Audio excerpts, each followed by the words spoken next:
नमस्कार. द्वेष किती खोलवर रुजलेला असू शकतो, इतका की तो अनेक जन्मांपर्यंत टिकतो. आज आपण एका अशाच कथेबद्दल बोलणार आहोत जी आपल्याला त्याग आणि कर्माच्या सिद्धांतावर विचार करायला लावते. बघा, या कथेची सुरुवातच एका धक्कादायक प्रश्नानं होते की बुद्धांचा स्वतःचा चुलत भाऊ देवदत्त त्यांना मारण्याचा कट का रचेल, आणि हा विश्वासघात तर त्यांच्याच कुटुंबातून झाला होता, ज्यामुळे हा प्रश्न आणखीनच गंभीर बनतो.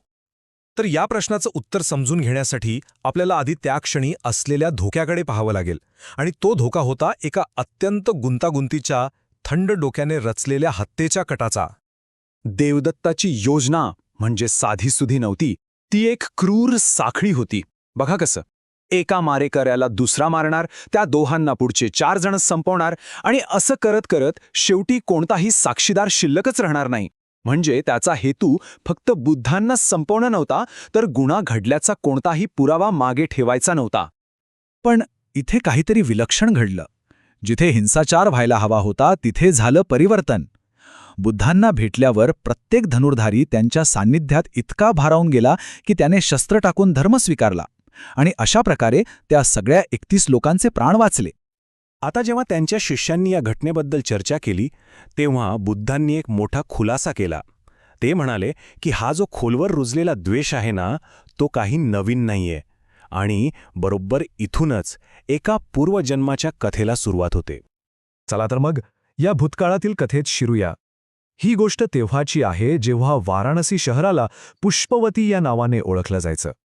त्या जन्मात बुद्ध होते चंद नावाचे एक सद्गुणी राजकुमार, आणि त्यांनी राजाच्या भ्रष्ट पुरोहिताचा म्हणजे खंडालाचा लाचखोरपणा उघड केला होता. याच कारणामुळे खंडाहाल त्यांच्यावर प्रचंड द्वेष करू लागला होता.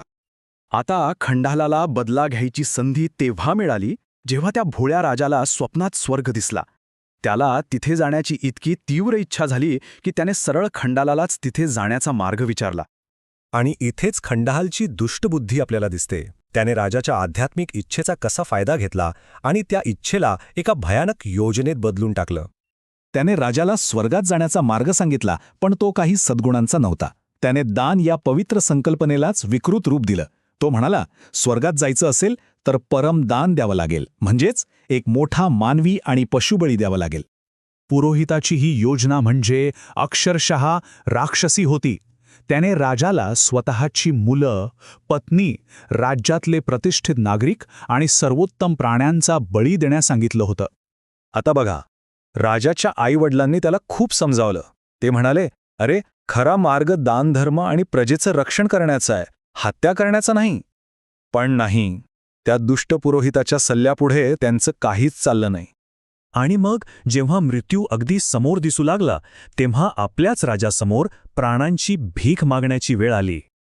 राजकुमार चंदने आपलं राजपद सोडून गुलाम बनण्याची सुद्धा तयारी दाखवली.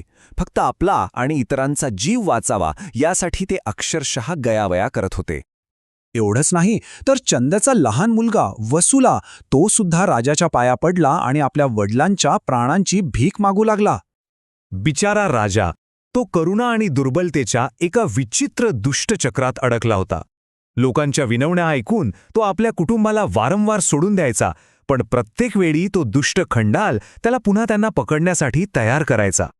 जेव्हा खंडाल तलवार घेऊन वार करण्याच्या अगदी तयारीत होता तेव्हा राजकुमाराच्या पत्नीने एक शेवटचा अगदी हताश प्रयत्न केला. राणीचंदाने एक सत्यक्रिया केली. ही एक अशी प्राचीन प्रथा आहे जिच्यात एखादी व्यक्ती आपल्या सद्गुणांच्या आणि सत्याच्या बळावर दैवी शक्तींना हस्तक्षेप करण्याची विनंती करते. तिने खंडालच्या दुष्टपणाच्या सत्याचाच आधार घेतला, आणि तिच्या विनवणीला तात्काळ प्रतिसाद मिळाला.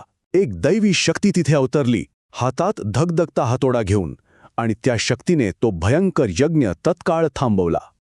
आणि त्यानंतर न्याय लगेचच झाला. त्या दुष्ट योजनेच्या सूत्रधाराला गर्दीने मारून टाकलं. दुर्बळ राजाने आपलं सिंहासन गमावलं आणि तो सद्गुणी राजकुमार चंद नवीन शासक बनला. तर आता सगळ्यात महत्त्वाचा मुद्दा, ही प्राचीन कथा थेट बुद्धांच्या हत्येच्या प्रयत्नाशी जोडली तरी कशी जाते? बुद्धांनी मग सगळ्या पात्रांची खरी ओळख उघड केली.